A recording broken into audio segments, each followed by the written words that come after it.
This is Dan with the Leaders Next podcast, and this is the After the Whistle segment where we give our top 5 thoughts and opinions and recap. In this case, we're checking in after the 31-20 victory against Michigan State and East Lansing, state champs. Paul Bunyan is home again. Our number one recap and thought from last night is you should be happier with the win than I think you probably are right now. If you're like much of what I'm seeing on the message boards, I think you expected more, which is, fair. And I think maybe criticisms about the game plan go into that, which is we'll get into here in a second. But if you were looking for a big blowout, it's interesting. That's not really how this rivalry works, at least not in the 30 years that I've been following the rivalry closely. In fact, since 2000, last night's game was the second most points that we've scored in East Lansing in a win. In regulation, so excluding games in overtime, which the 2005 game was. That's definitely positive. Obviously, the first most is the 2023 game that we all have on the mind, a 49-0 victory, which frankly probably could have been worse. I think to some degree that was not only one of our best teams, generational teams, but also that Michigan State squad was in turmoil from a coaching and personnel standpoints. I think this team, Michigan State team, had more fight, frankly. With the exception of the backdoor cover, that was on its way to being one of the larger margins of victory on the road for us since 2000. And so I think a lot of positives of that. One of the other reasons you should feel good about the win is, while the attack was one-dimensional in nature, it was successful. The first time we've had 200-yard rushers in a game since 1994, 31 years. And most rushing yards we've had against Michigan State in 31 years. A lot of positives there. I think the game plan was conservative, likely by design, had a little bit of like a Penn State 2023 feeling where we were content bulldozing. But yeah, things you should feel good about. That that margin of victory, actually in the history of the rivalry for road games, at least in the last 25 years, was significant, and one of our best rushing performances in the rivalry of all time, but certainly in the last 31 years. So a lot of positives there. That game is always a dogfight, a rock fight. That's number one. Feel better. I think number two is there's still situational moments inside the game that we have got to clean up, particularly on special teams. But there are some in-game decisions that I just don't always understand, and we really do have to clean them up in the last third of the season and as we head into the Ohio State game. And I'll give you two examples. Example number one is after Michigan State's touchdown, they got an unsportsmanlike conduct. We took it on the kickoff, rightfully so, and the kickoff was fair caught at around the 20, negating the purpose of taking the penalty on the kickoff. And I don't know if that's the call or the decision, but either way, it can't really happen. So you got to clean that up. There's another special team situation that game that I'm sure you remember that I'm not going to get into.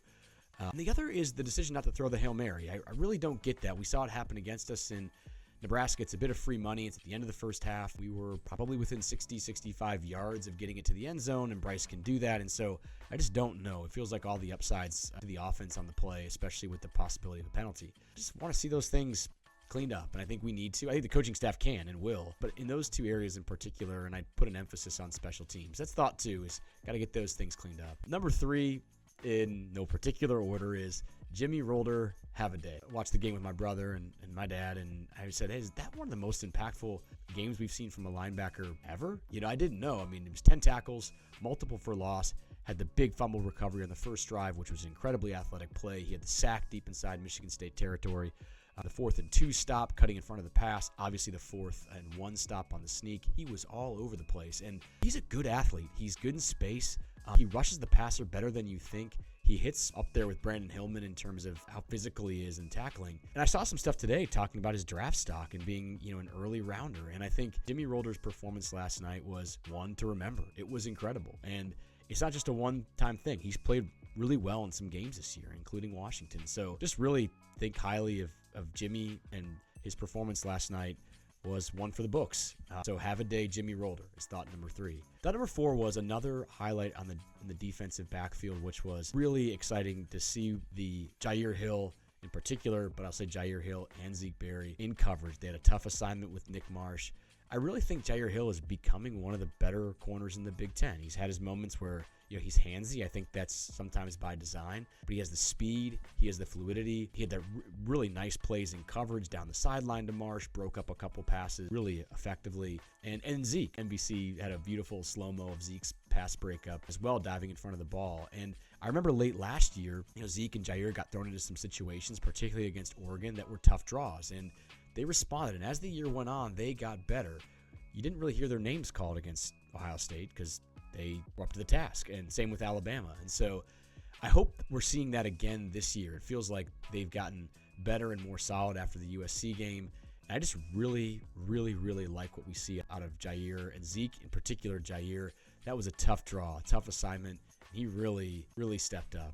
Good to see that, and I hope that's a sign of good things to come. Like I mentioned, kind of saw a similar trend last year towards the back half of the year. I do think Jair is on his way to being one of the better, if not already one of the best cover corners in the Big Ten. And then lastly, I am, and I don't think this is super controversial, I really like what I saw out of Blake Frazier last night. I was curious to see how he was going to respond. Starting for the first time, obviously Evan Link went down last week. Blake did come into the game and played quite a bit of it, but this was his first start on the road in a rivalry game. He plays with a chip. He plays with an edge. I was excited to see what side of the line he would play on, and I thought he played it perfectly. I mean, he had some great blocks. He did a great job sealing the edge. A lot of big runs to his side, to the left, including in the touchdowns. I know he had help. People were pulling out that direction, but he did really well and blocked his assignment. And I thought also played with an edge, like I mentioned, but it never crossed the line. He had some big blocks, put some people into the ground, but it was that perfect level like we used to see out of Jake Long where it was tenacity and grit, but it wasn't out of bounds or out of line or significantly after the play. Anything like that. I really like Evan Link. I know he got thrust into starting effectively last year, super young, still developing, and was getting better and better every start, and I still think he will. But it's good to know his depth is light at that position, that Blake Frazier seems more than up to the task, and I feel great about the future with both of them. I think Blake's we've come accustomed to with really good left tackles, especially that wear the 77, whether it's Jansen, whether it's Luan, whether it's Jake Long, that had that chip and that edge. I think you need to play that position at a high level, and Blake put it on display. And like I said, kept it at a level that was mature beyond his years, being first big start on the road against a rival. So really excited to see what the future has for Blake.